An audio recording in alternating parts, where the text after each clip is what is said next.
my dad had me out there probably around 3 or 4 years old. So that was my first run at it at Sergeant Park. And then from there, just kept getting better and better. Well, mostly when really minor hockey was Sergeant Park. And then when I turned midget, I went over to Orioles Community Club.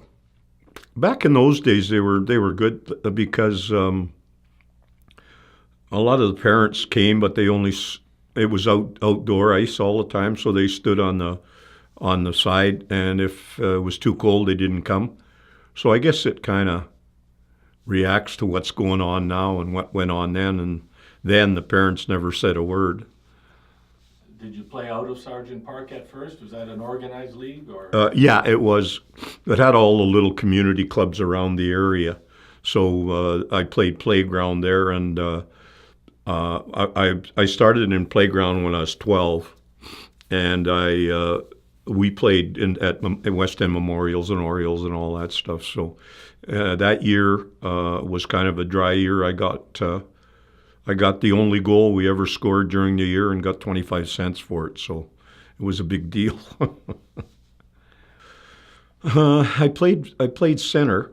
I don't know. I just kind of gravitated that position. I'm not sure if in minor hockey they didn't have a centerman or whatever, but we just had a few guys. We only had maybe 8 or 10 guys, so you pretty well played the position that was open, and that was open, I guess. So I took it upon myself to play it.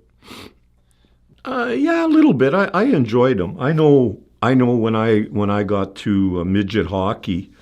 The younger ages, it didn't bother me. But when I got to older hockey, and I played a couple of years midget and then a first year juvenile, and I was thinking, as I was playing, I was thinking, geez, I wish I was as good and as big as some of these guys, because they can skate and shoot the puck, and they're big guys. They played on the same team as I did, but I don't know. I just admired the way they played. Only about 4 or 5 kids stood out, but I thought liked those kids, and it ended up in the end. I went to junior the next year with the Braves, and one guy came, defenseman, but they never really played at all. And that year I went to. I played with this Langrel and LeBlanc that first year junior, and we won the Memorial Cup with the Winnipeg Braves. Well, there's one coach that the one coach that coached me at Orioles was Dr. Lloyd Freehagen. He was a doctor, and he was just a minor league coach, like he didn't know much about it. And then when I came up to the Braves, Bill Allen was the coach, and just so happened that Bill Allen was later on years became my father-in-law. Well, we didn't wear helmets. It was like a lot of times if you hit a guy, I don't know if he got hurt or you got hurt, because the equipment wasn't really armor like it is now. I think personally myself, equipment is too solid now, and I think that's what's hurting a lot of people. That it doesn't give way, and in the shoulder pads. In the old days, if you hit a guy with your shoulder, you're apt to come out with a bad shoulder more than the other guy. So it kind of helped a little bit, I think, that the equipment wasn't so rock hard. We used to have a rivalry, I guess, with the West End Memorials, and CUAC was always a rivalry because we both had pretty good teams. Like, we had a pretty good team in juvenile, but in those years you could play 2 years juvenile and 2 years midget, if I recall. But I played 2 years midget and then just the 1 year juvenile, and then went to the Braves in junior. Well, we played out of the. I remember going to games before I played junior in the amphitheater, but I wasn't playing then. But I remember Gary Elkhorn and Len Thornycraft, guys like that played ahead of me. And then, of course, the old Olympic rink with Pat Lyons there. I recall that rink was really, really old. And then we used to play in the arena for years. The Braves, Rangers, Canadians, I think, and even the Monarchs were all situated out of the arena in those days. Yes, it was. Yeah. I signed a C form with Boston through the Braves, and you got $100. It was a big deal in those days, but that was a C form, so that kept you with that team. So I was pretty well owned by Boston. Any regrets on signing that? No, the only thing I guess was that there was $100 involved, and that was a lot of money in those days. So never even thought about the team. Like we were the Braves, and then it was the Warriors were the pro team, and then of course the Bruins were on top of that. But in my second year junior,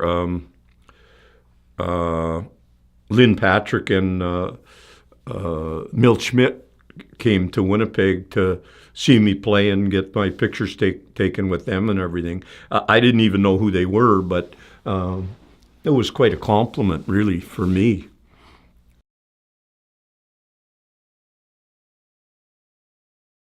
Played with the Winnipeg Braves right for 3 years. Bill Addison was the coach or the general manager. My father-in-law, Bill Allen, was the coach, and Jack Perrin kind of was the owner of the team because he owned the Winnipeg Warriors, so we were under the Warriors. And then a few games I'd play with the Warriors because they'd bring me up, if our season was finished or we got knocked out or something like that. It wasn't too bad at all. I think I could skate, so I didn't have any trouble skating and move the puck. And Al LeBlanc was just a fabulous player. Like he could move the puck around and throw the passes. And of course, Laurie, he was looking after me, so I didn't have to worry about anybody running at me.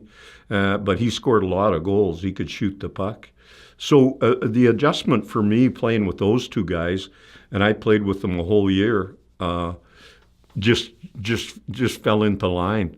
And Bill Addison said to them the year before, which I didn't know, he said, okay, we're going to get a center guy up here to play with you two guys, and you look after him and you'll be going a long way. And sure enough, it happened. Not because of me, but because of them. They're good players. Like in our team, we had like, for instance, Laurie Langrell, Wayne Larkin was the captain, Gary Bergman on defense, Ernie Wakely was the goalie, and they all went to the NHL. Teddy Green, we picked him up on the playoffs, and he played about 3 or 4 rounds of the playoffs with us. So he was the other one that went, and then there was a couple of guys on the range. Oh, Dave Richardson went to Chicago for a while. He was there for a while. So yeah, there was quite a few good hockey players in those days. And if they didn't go to the NHL, they went to Eastern Pro Leagues all around, or even in those days, the Winnipeg Maroons were doing really well. My second year or third year, I think, I went and played with them for the Allen Cup, and we went right to the final. But they had some good hockey players.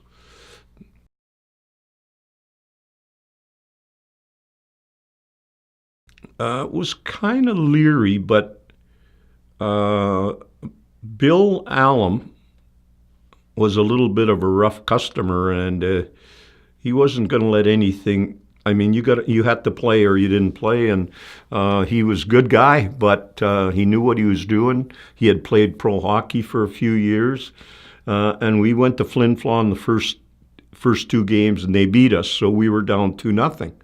And Bill kept telling the guys, we're not going to lose this. Get your heads up. We're going to win the next 4 games straight, and we'll take them. And sure enough, we did. We beat them, and Then we went on to, I think, Port Arthur, and then on to Peterborough Pete's. And when we played Peterborough Pete's, the funny part of it is one of the guys, the two Barkley brothers were there. And, of course, we had Teddy Green, and then Wayne Connolly was there with Peterborough. And the first game of the playoffs, Teddy Green and one of the Barkley brothers got into a big fight in the middle of the ice. Teddy won the fight, and we won in 5 games. And I played with Wayne Connolly in Boston when I went up there, because he made it there, and so did the Barkley brothers. It was pretty good. They had, for one line, they had Cliff Pennington, Dickie Meisner, and Red Berenson. So they picked those 3 guys up. And we picked up Teddy Green and one other guy, I can't remember who it was, Adamanchuk. And I can't remember if the games were rough or not, but I know we were down 2-0 coming out of Flin Flon. And then we come back to the arena for 2 and back there 1-1. And then that's when we beat them. But we weren't out-muscled for guys that could fight like Teddy Green and Wayne Larkett, Ernie Bradawoski. They were just pretty tough guys, so we weren't worried about getting out-muscled and out fought from that standpoint at all. I don't think he ever lost a fight, and him and Teddy Green would square off at center ice. Honest to God, I didn't think they'd ever end. It was on and on and on. They never quit. They always wanted to get the last punch in. But in those days, too, the referee wasn't going to jump in very quick, because these guys were pretty tough guys, so they didn't want to get their heads blown off either. But they fought all through the year, Larkin and Green, because Green played for the Rangers and Larkin played for us. So they had fought before. So now they were teammates, so it was a tough road for the other team. Well, I know we really played really well, and we weren't expected to beat them. Like they had those Barkley brothers, and I don't think it's Barkley, but and Plager? Plager? Plagers, that's right. That's who it is, yeah. And the Plager brothers and Wayne Connolly. And they had a couple other really good hockey players, and Scotty Bowman was the coach. So I don't think they gave us any chance to win that at all, but we really played well. It just seemed like we gelled there, and they just weren't a match for us for some reason. I don't know why, because we took it in 5 straight. And Langrel was potting you 2 a game, so... Pardon? I said Langrel was potting you 2 a game. Yeah, that's right. And Al Beatty got a hat trick the last game in Brandon. The last game we played in Brandon, because the circus was at the arena, so he got the hat trick. So the thing was over then. So you would say the Ted Green Plager fight set the tone for them? Or? I think so. He beat him right off the bat, and that seemed to kind of, put their level down a bit. I think they were shocked.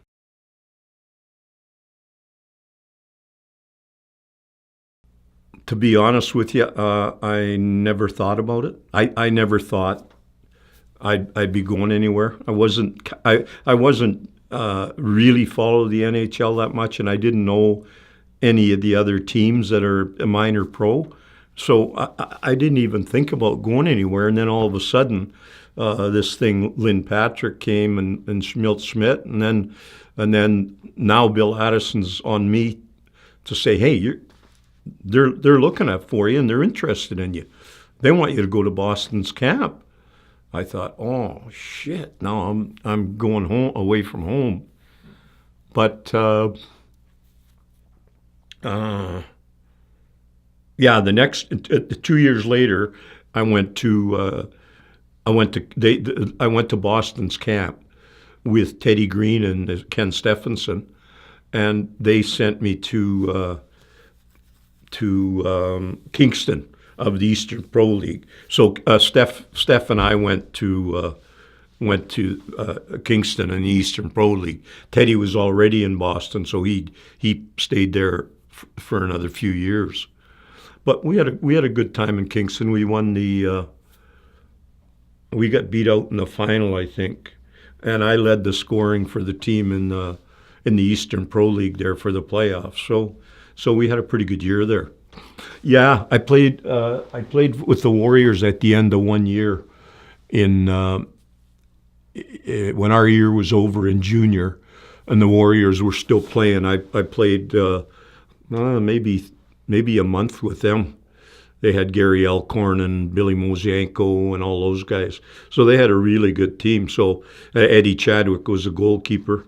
So it was nice for me. I got a taste of, what it was like to play with the pros and that. It was nice. You obviously held your own. Yeah. I played pretty good actually. I stayed. I was on a good line, and they kept me up there for the whole playoffs. So yeah, I must have done all right.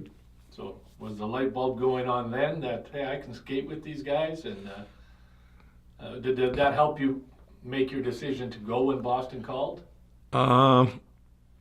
Yeah, I think in a little bit. I got so much press in those days playing junior because I my first year we won the Memorial Cup, and then the next couple of years I had a couple of real good years.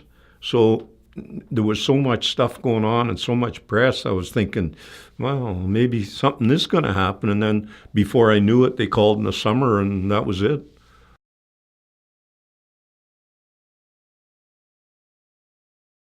I really enjoyed it. I went there in 61, and then I stayed there a month, and then I went to Kingston of the Eastern Pro League for 1 year, and the guy there was Ren Blair. So Ren Blair didn't like the way I played, so he sat me out a few games at the beginning, and he was just a guy that just everybody hated him. So he phoned Lynn Patrick, said, "I don't want this guy. He can't play." So Lynn Patrick said, "Ren, you play him. We're interested in him. We're paying him. Put him on the ice." So as it happened, I played the rest of the year, and then I led the team in the playoffs. So at the end of the year at the banquet, Ren Blair come over to me and give me a big pat in the back, said, "I knew you could do it." I just about nailed him. Just so mad. Yeah, there were some big names there. I remember like Johnny Busick, Murray Oliver, Orland Kurtenbach, Teddy Green, all those guys. Eddie Chadwick was a goalie for a while. Bruce Gamble was a goalie, and yeah, they were really good guys to play with. And then they just give you a lot of encouragement, and just Johnny McKenzie was there, and they had a lot of really good players. What's his name from out there in Western Manitoba? Dallas Smith. He was there. So there was a 3 or 4 guys from around this area. So it really wasn't an easy transition to go to camp. And then Teddy Green and Ken Stephenson were there. So the first camp was okay. I enjoyed it. I was a little nervous. I know we were in, like we used to go to Ontario all the time. So we trained in Niagara Falls. And then the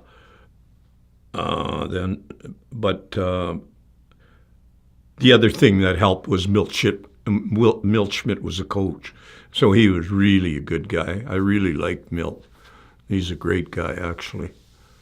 Yeah, he was a cool, calm guy. He was a great guy. I really liked him, and he didn't put anybody down. He always tried to encourage you. When like next year I went to camp, or a year later, Phil Watson was there, and that was just he's crazy. He's like that Tortorelli guy, I think, in New York. I ended up my first pro season. I ended up in Kingston, and we went right to the playoffs with Ottawa Hull, and Scotty Bowman was coaching Ottawa Hull, and we went pretty far with them, 6 games, and they beat us out at the end. But I ended up there. I had a good year. I led the team in scoring in the playoffs. So and then the next year, a quarter away through the year, Boston called me up, and then I went to Boston.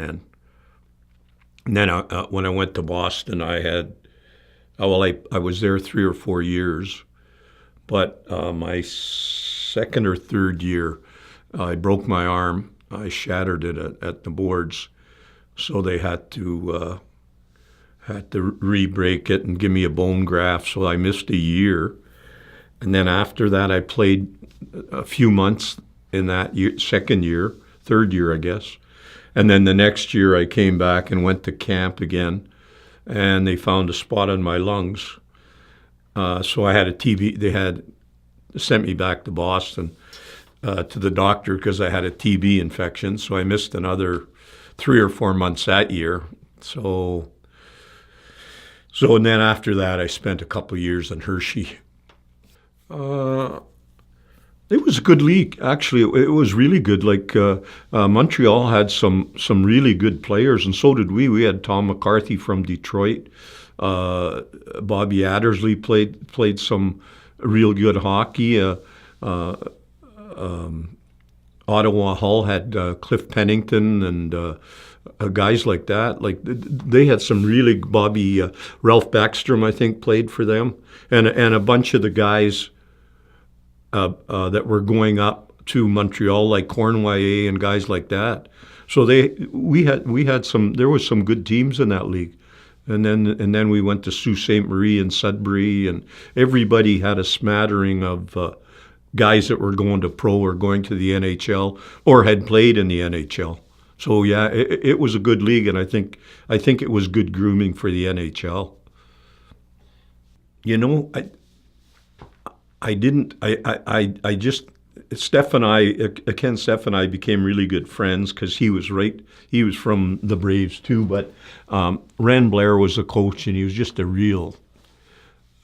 I don't know. Nobody really liked him. You couldn't like him, and he was just a real on your back all the time, and he just. Kept on your back. He was on Steph's back and on my back. I don't know why he didn't like Western guys, maybe, or something. But I look back now, and a few years back, I was thinking to myself, like I wasn't an arrogant guy or brash guy or thought I was men's gift to hockey at all. I was pretty shy and laid back and everything. And when I think back to those days, I think to myself, how did I ever stick it out? I can't believe I stuck it out, and because we went through hell with him, and yet I just stayed there the whole time and played, and we lived in a little motel in Kingston, Steph and I, and we look back and think, how the hell did we ever do it? But we did it, and it worked out really well.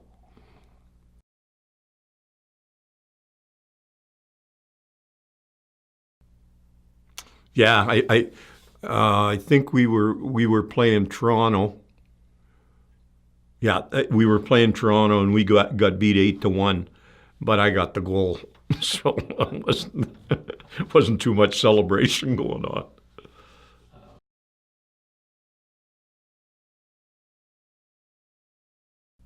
It was good. To start off with. It was really good. They had Lynn Patrick, general manager. Weston Adams was the owner. Mill Smith was the coach. So it was a real good organization. They had some nice guys, and we didn't get up there in the standings either very very high. Like we were in last place for, I'd say, 2 or 3 years. Then all of a sudden,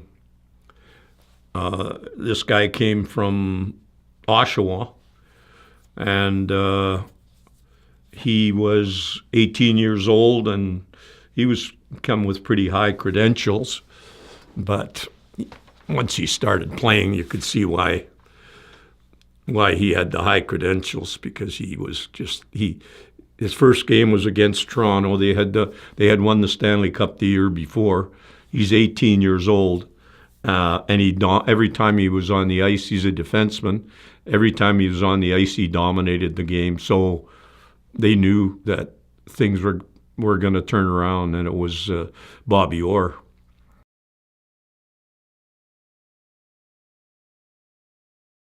Like, we didn't know we had to get permission to play the game, and Billy Heindl was kind of on the way out. So Orr come, and then I give Orr the puck, and then he scored, I guess, on it or shot it, and came around the net. And just as he came around the net, I lost my footing and slammed into his knee, and we went and saw him after. He had his ice on it at the Viscount Gord.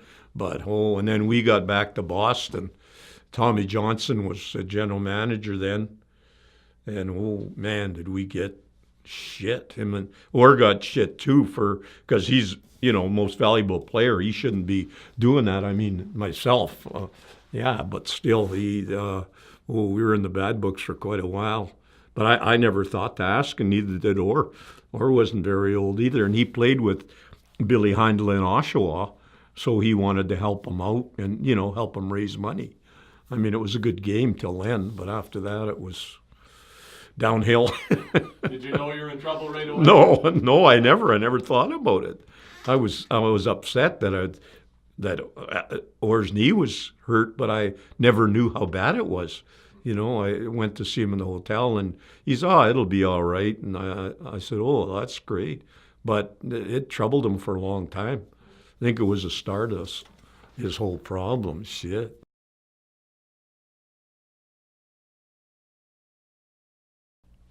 It was an amazing experience because I had heard of all those guys, and then all of a sudden, like, there's Delvecchio, Howe, and Lindsay, and you're thinking, oh shit, what am I doing here? Like you can't. It's hard. And then Bobby Hull was in Chicago, and so it was a great experience. I mean, the guys on our team really helped me. We were in last place for a couple of years there, but we had some good players, but we just couldn't get atop the ladder. But one night after a game, Teddy Green said to me, he said, oh, shit, he said, you go in the corner with that Howe. He said, he's nuts.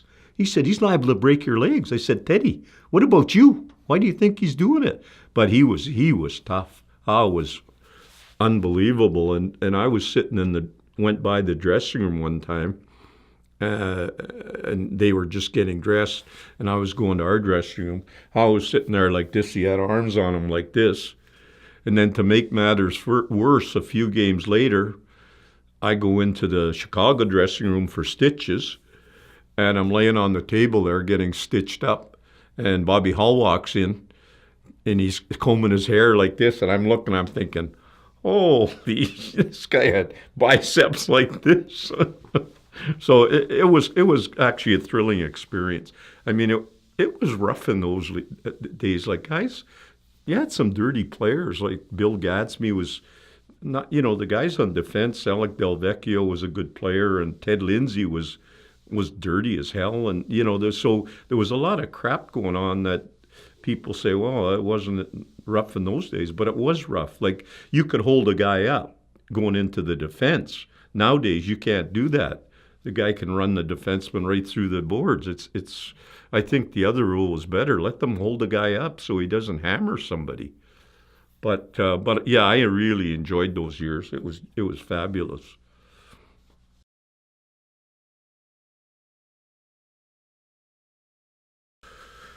A couple of our guys challenged him, Johnny McKenzie, but it's no contest against him. And then the next time you go in the boards, he just hacks you right up. It was just like you'd figure you'd be you're lucky to come out without a leg or an arm. He was really, I mean, he was a good player, great player, and could shoot both ways. But was he ever rough and dirty? Oh, he could You couldn't push him around, and he was 6'4", probably 230 pounds. So he was a big boy and took care of himself. But I think in those days, it was more taking care of yourself than it was somebody's going to come and protect you. Like I used to get into fights with Reggie Fleming all the time in Chicago, and I don't know why he was coming after me, but I mean I had to fight him. He was a fighter, but I had to. I had a few fights because you just have to stand up for yourself. That's the way I felt. So I did.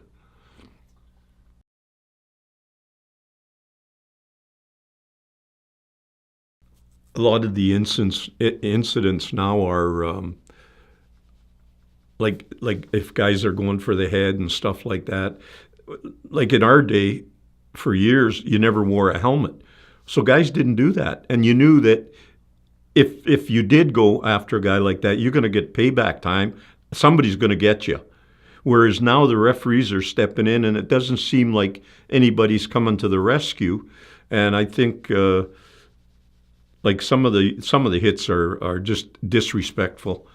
I think the guy's got to, I think, respect the game and respect somebody else's body. You don't want anybody walking away with a concussion that, he can't come back or something. And that seems to be happening a lot. Like our game, I thought was rough and a lot of tough guys, but it wasn't dirty. I mean, it was as clean as you can get in a hit, I guess, but it wasn't a headshot or anything like that. I think some of that headshots is on purpose, and it doesn't have to be. And of course, and then the equipment's not helping either. It's so hard, and it's like steel.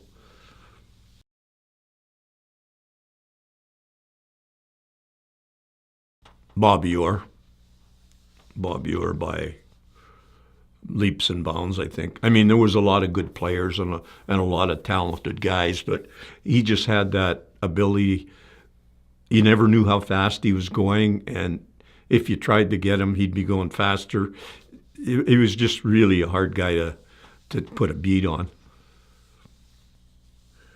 Well, I think one of the toughest guys that I thought to play against was Teddy Green was one of them, but the other guy played defense for Boston in those days, and it was Leo Boivin. But he was a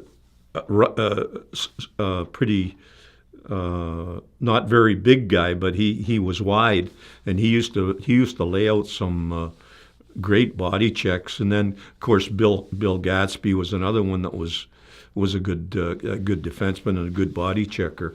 So those two guys really stood out in my mind. And Teddy Green was a little dirtier, but he was rough too. So with those other guys, when you were going in the corner, you knew this was going to hurt. Yeah, and they would get you in mid ice too, more than they would, like they'd use the boards, but more than anything, if you're coming down in mid ice or on the along the boards, they'd nail you. Just a solid check, not against the boards, but they're good body checkers. I'd say Howe was the nastiest. You never knew what he was going to do, and you never knew where he was coming from, and he was so big and strong, and he was quick, so you had to be careful of him all the time. There was a guy, not going back to the 6-team league, but there was a guy that was pretty nasty in Philadelphia a few years ago, Kelly. He was a guy that could really skate. He was stocky, but you had to if you were on the ice with him, you had to watch him all the time. Oh, Bob Kelly? Yeah, because he was out to nail somebody, and he could hit. But he was fast, so you had to really keep your wits about you, or he'd nail you through the boards.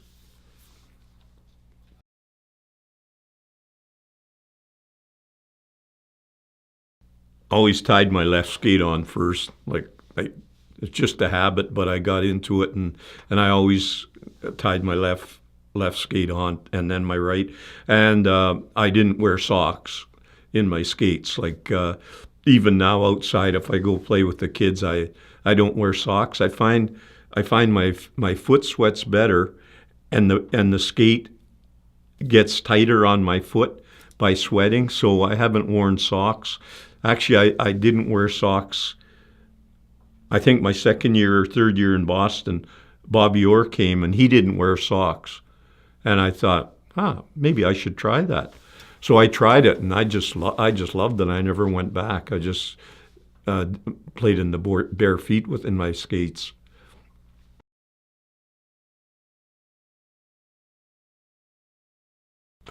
It was really mind-boggling. Really, it was thrilling, but it was a little scary too, because you're going into Boston Garden was probably the worst of the lot.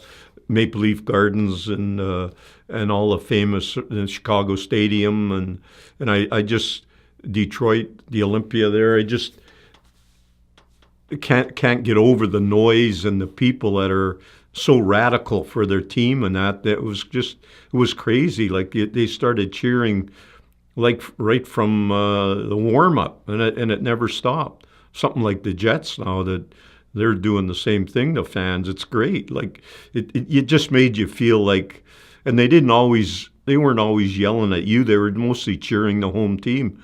So a lot of times, with so much cheering going on and so much noise, it kind of fired you up. Like it was fun. It was really nice. I remember Chicago Stadium used to have to go downstairs to the dressing room, but it was when you come on the ice and heard the people yelling so much, it just give you a shot in the back to get rolling. Well, a guy in Chicago used to go out in the back waiting for the bus, but used to go out in the back with a gun because they were a little worried that the guys would be stealing the bags or anything like that. So they'd have a guard there all the time. Because in Chicago, you'd park your car in the street, and there was always some kids around. So the kids would say, $5 to park your car. And if you didn't pay them, they slit your tires. So people had to pay them.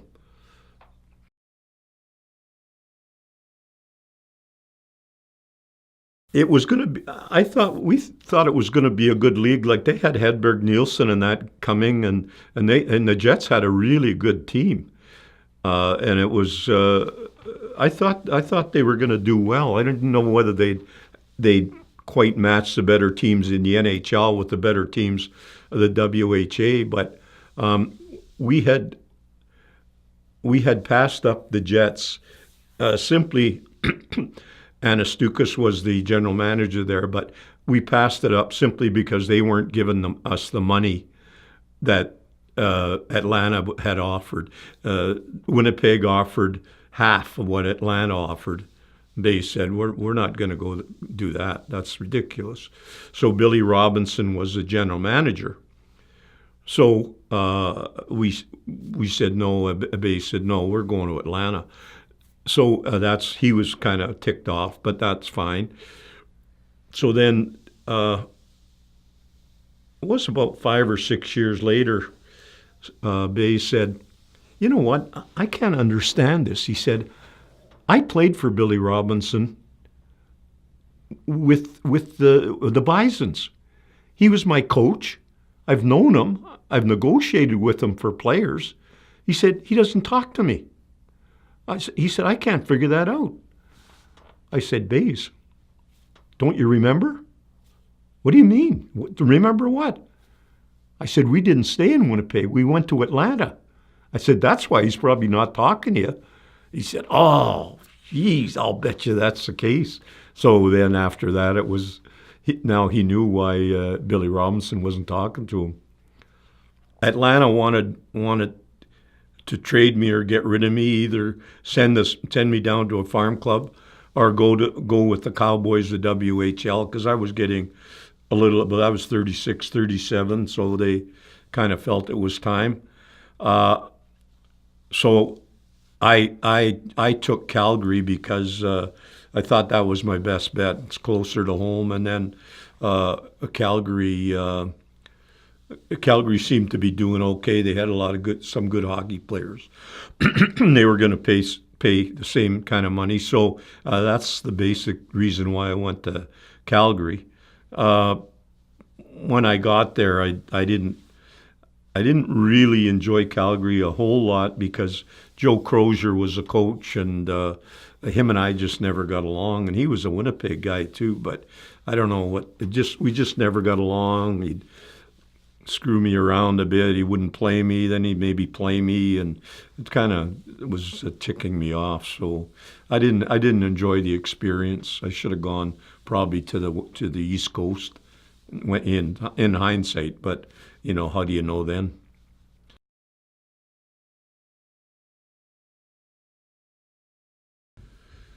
Uh, yeah, I think when I left Atlanta, I knew it was over. From there, I kind of figured, nah, I think we're done. This is it, and I'm going to Calgary. Uh, so there's nowhere else to go now. I'm not gonna go all summer and try and see if I can get a job somewhere. And I had two kids, so that was it. It was over. It was really, really a tough decision. I worked at Silverwood's Dairy for a while, and then I went into the insurance business and real estate. I worked real estate first, then I went into the insurance business, and I was there for years. I did okay, but not really great. So it was really, really a tough turnaround. It really was, and I missed the hockey, and so it was a tough adjustment for years. It was a different transition, and then every fall you miss hockey because you're supposed to be leaving for training camp, but we're not. So yeah, it was a tough transition.